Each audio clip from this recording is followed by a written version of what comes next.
నమస్తే welcome back our channel Bhavani happy family. అందరు ఎలా ఉన్నారండి? అందరూ బాగుండాలి, అందులో నేను ఉండాలి. సో ఆ భగవంతుడు అందరినీ ఆరోగ్యాలతో కాపాడాలని మనస్ఫూర్తిగా అయితే కోరుకుంటున్నాను. సో ఈరోజు వీడియో ఏంటంటే అనుకుంటున్నారా, ఏమీ లేదండి. బీపీ అంటే ప్రెగ్నెన్సీ లేడీస్లో అసలు బీపీ అనేది ఎంత ఉండాలి, అలాగే ఆ బీపీ అనేది ఎలా వస్తుంది, అలాగే వచ్చే ముందు మనకి కనిపించే లక్షణాలు ఏంటో ఈ వీడియోలో అయితే తెలుసుకుందాం అనమాట.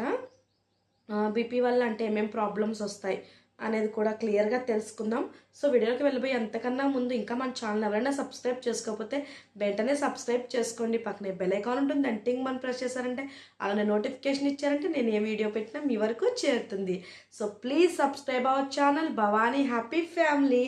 సో వీడియోలోకి అయితే వెళ్ళిపోదాం అనమాట. బీపీ, సో ప్రెగ్నెన్సీలో బీపీ అనేది మీరు తప్పకుండా ప్రతి ఒక్కళ్ళు గమనించే ఉంటారు.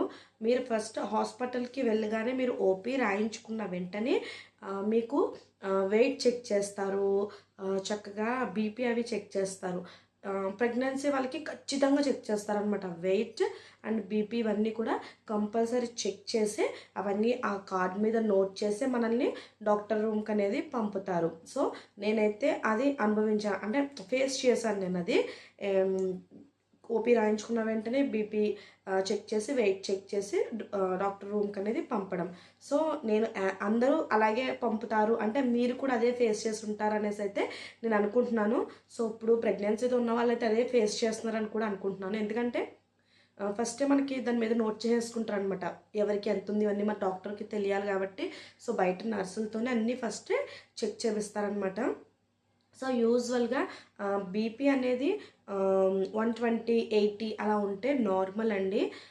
130/80 అలా ఉన్న నార్మలే.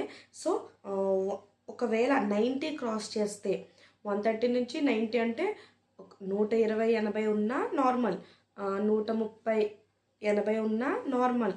అదే 130 నుంచి 90 క్రాస్ చేసిందంటే మట్టుకి, అంటే 90 వచ్చిందా, 90 జస్ట్ క్రాస్ చేసినా ఇంకా మనకి బీపీ ఉన్నట్టే అనమాట.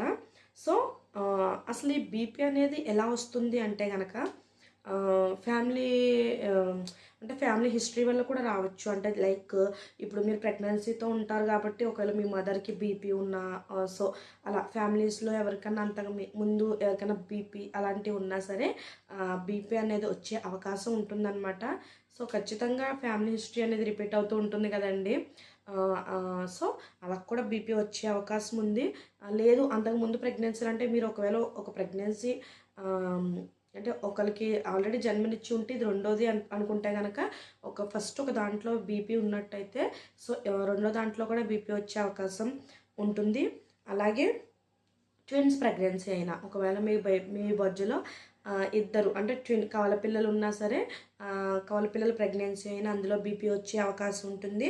అలాగే ప్లాసెంటా ప్రాబ్లం అవన్నీ ఉన్నా సరే, అంటే ప్లెసెంటా అంటే సో ప్లెసెంటా ప్రాబ్లం అలాంటివి ఏమన్నా ఉన్నా సరే మీకు బీపీ వచ్చే అవకాశం ఉంది. అలాగే హై రిస్క్ ప్రెగ్నెన్సీస్ ఉంటాయి కదండి. సో హై రిస్క్ ప్రెగ్నెన్సీ అవి ఉన్నా సరే సో బీపీ వచ్చే అవకాశం ఉంటుందన్నమాట.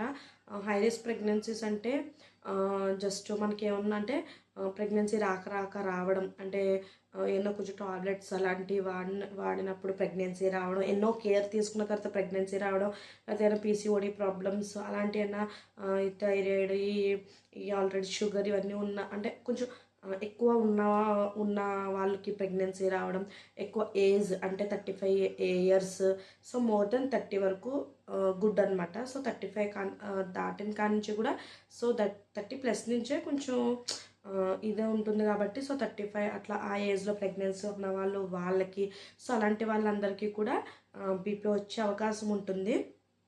సో అలాగే ఉమ్మనీరు అనేది ఉమ్మనీరు తక్కువగా ఉన్నా లేదా ఎక్కువగా ఉన్నా కూడా అంటే బీపీ వచ్చే అవకాశం ఉంటుందన్నమాట. సో బీపీ రావడానికి అవకాశాలు ఇవి: ఫ్యామిలీ హిస్టరీ, లేకపోతే హై రిస్క్ ప్రెగ్నెన్సీస్, లేకపోతే అంతకుముందే మీకు ఒక ప్రెగ్నెన్సీలో బీపీ ఉన్నా ఇప్పుడు ప్రెగ్నెన్సీలో బీపీ రావడం, ప్లసెంటా అంటే ప్రాబ్లమ్స్ ఏమైనా ఉండడం, ఉమ్మనీరు ఎక్కువ ఉన్నా తక్కువ ఉన్నా, సో ట్విన్స్ ప్రెగ్నెన్సీ ఉన్నా, ఇలాంటివి ఉన్నప్పుడు కూడా మీకు బీపీ వచ్చే అవకాశం ఉంటుందన్నమాట. అసలు బీపీ మనకి ఉంది అని తెలిపే లక్షణాలు ఏంటి అంటే, సో కొన్ని లక్షణాలు ఉంటాయి. వాటిని మనం చక్కగా నోటీస్ చేసుకోవాలి.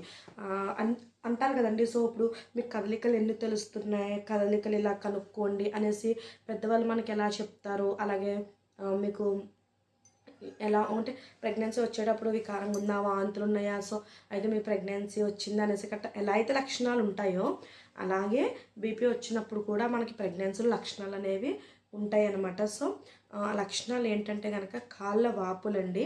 సో కాళ్ళ వాపులు యూజువల్గా మీరు నీరు కట్ట పడతాయి కదా అనొచ్చు.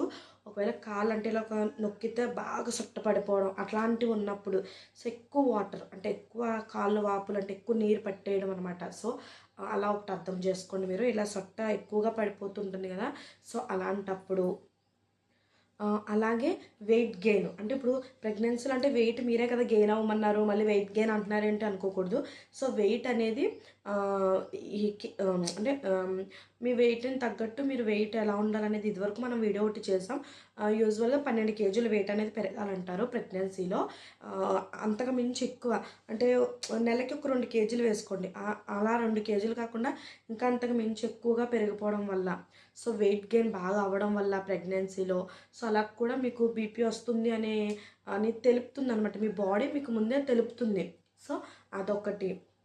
అలాగే యూరియన్ అనేది సరిగ్గా అంటే మీ యూరియన్ అనేది మీ టాయిలెట్ అనేది సరిగ్గా రాకపోవడం, కొంచెమే రావడం టాయిలెట్ అనేది. సో అలాంటివి ఉన్నప్పుడు కూడా మీకు బీపీ వచ్చింది అని తెలిపే అంటే బీపీ వస్తుంది లేకపోతే వచ్చింది అని తెలిపే లక్షణాలు ఇవన్నమాట. సో అలాగే హెడేక్, సివియర్గా హెడేక్ వస్తూ ఉంటుంది. హెడేక్ వచ్చినా సరే హెడేక్ అంటే ఒక్కొక్కసారి మధ్యలో హెడేక్ అనేది నార్మలే. అదే అస్తమానం అదే పనిగా రావడం, సో అలాంటివి గట్ట వచ్చినప్పుడు కూడా హెడేక్ వచ్చినప్పుడు కూడా మీకు బీపీ వచ్చే అవకాశం ఉందని తెలుపుతుంది అనమాట మీ బాడీ. ఏదైనా సరేనండి మన బాడీ మనకి ముందు అన్నీ చెప్పడానికి ట్రై చేస్తుంది. మనం కొంచెం అబ్జర్వ్ చేసుకోవాలంతే. ప్రెగ్నెన్సీ వాళ్ళైనా నార్మల్ వాళ్ళైనా మనకి ఏ హెల్త్ ఇష్యూ వచ్చినప్పుడైనా మనకి మన బాడీ చెప్తుంది, మనం కొంచెం నోటీస్ చేసుకోవాలి అంతే అనమాట. తర్వాత వచ్చేసి కళ్ళు మసకగా ఉండడం, సో కళ్ళు అనేది మసకగా కనిపిస్తూ ఉండడం, సో అలాంటివి ఉన్నప్పుడు కూడా బీపీ అనేది వచ్చే అవకాశం ఉంది. అలాగే బేబీ కదలికలు సరిగ్గా తెలియకపోవడం, సో అలా కూడా బీపీ వచ్చే అవకాశం ఉందన్నమాట.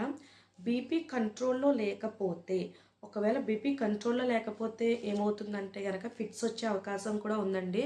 సో అందుకే మీకు ఇలాంటి లక్షణాలు ఏమన్నా ఉంటే కూడా చక్కగా ఒకవేళ మీకు అంతకుముందే మీ మీ ఫ్యామిలీ హిస్టరీలో ఎవరికైనా బీపీ ఉన్నా, లేకపోతే మీకు అంతకుముందు ప్రెగ్నెన్సీలో ఒకవేళ బీపీ ఉన్నా, లేకపోతే మీరు వెయిట్ గెయిన్ అయిపోతున్నా, లేకపోతే హెడేక్ వచ్చినా, లేకపోతే కళ్ళు మసగ్గా కనిపించినా, సో యూరిన్ అనేది సరిగ్గా అంటే కొంచెం రావడం అంటే ఎక్కువగా చక్కగా ఒకేసారి వెళ్ళకుండా కొంచెం వెళ్ళడం, లేకపోతే కాలువాపులు మరీ ఎక్కువగా ఉన్నా, సో ఇలాంటివి ఏమన్నా ఉన్నా సరే మీరు మీ డాక్టర్ని అనేది తప్పకుండా కన్సల్ట్ అవ్వండి. సో దానికి తగ్గట్టు మీకు మెడిసిన్ ఇవన్నీ కూడా మీకు రాస్తారు కాబట్టి సో మీకు ప్రాబ్లం ఉండదు. ఒకవేళ మీరు నెగ్లెక్ట్ చేశారంటే ఫిట్స్ వచ్చే అవకాశం ఉంది, ఫిట్స్లో పెడుతుంది అనమాట సో బీపీ అనేది. సో అందుకే చాలా కేర్ఫుల్గా ఉండాలన్నమాట. ప్రెగ్నెన్సీలో ఏదైనా సరే చాలా కేర్ఫుల్గా తీసుకోవాలండి. మనం ప్రతి చిన్న ఇష్యూని కూడా చాలా కేర్ఫుల్గా మనం ట్రీట్ చేసుకుంటూ ఉండాలన్నమాట. డాక్టర్ని ఖచ్చితంగా చక్కగా కన్సల్ట్ అయ్యి అన్నీ చెప్పుకుంటూ ఉండాలి. సో మీకు అందరికీ అర్థమైందని అనుకుంటున్నాను.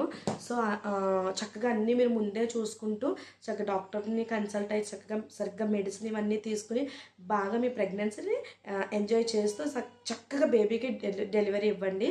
సో ఇంకంతేనండి వీడియో. బాయ్. సో సబ్స్క్రైబ్ చేసుకోవడం అంటే మర్చిపోద్దు. Please subscribe our channel Bhavani happy family. Bye.